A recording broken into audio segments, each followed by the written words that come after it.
Welcome back. Today we're going to be continuing the installation on our 2013 Toyota Tundra backup sensors. Let's go ahead and jump right in.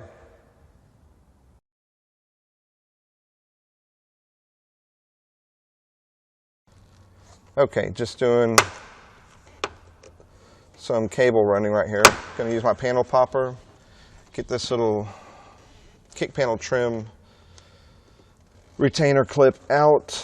We are going to run it right through here and then up under the carpet over to the grommet and get it out to under the car here in just a second and start seeing how much play we have with it, going all the way back to the left taillight pocket. Make sure that we can reach our module properly.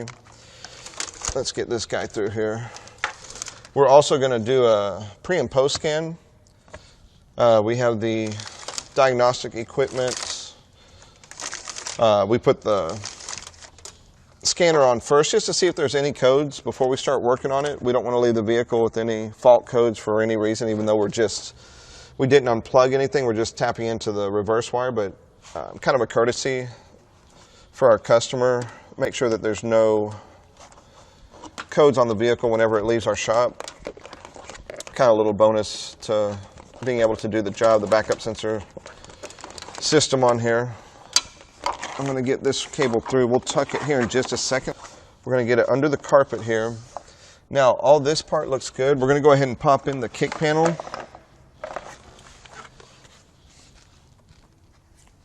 I do a lot of Tundras, keyless entry systems, backup sensors, backup camera, all kinds of stuff.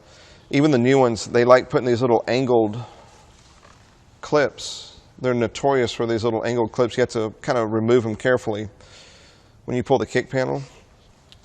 And whenever you get it back in, there's a little plastic nut that goes up in the front. So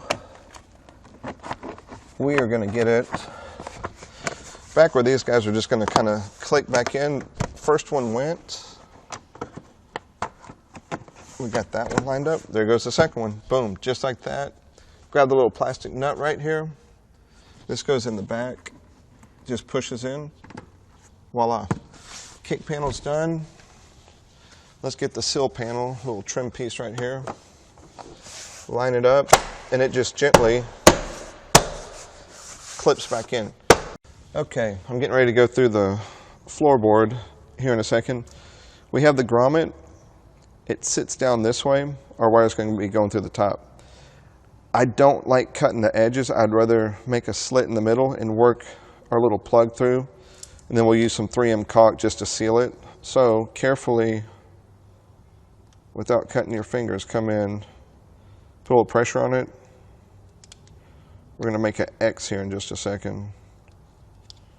Get it through just a little bit.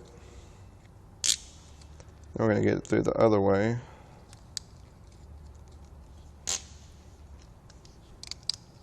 About right there. Then we're going to come and make a little X from the other side. And all we're doing is just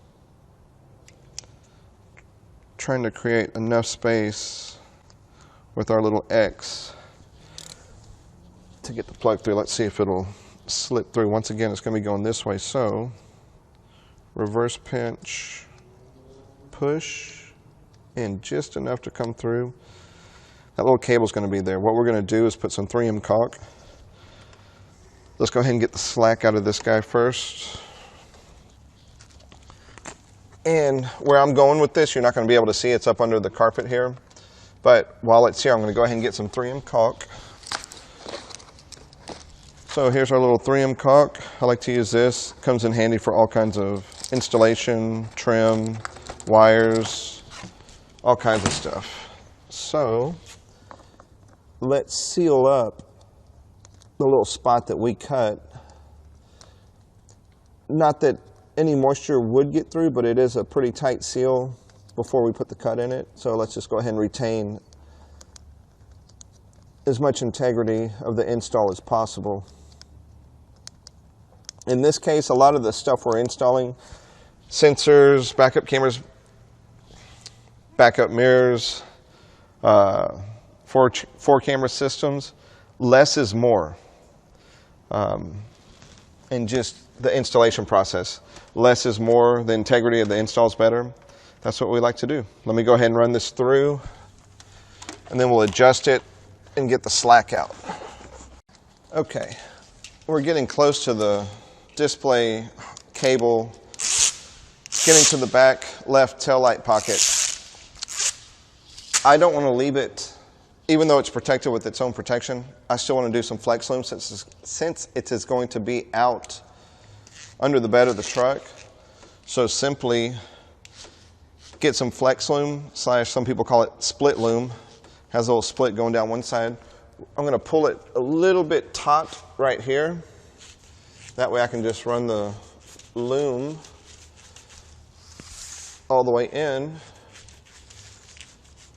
You don't have to do this. I like to do this as an extra service to our customers.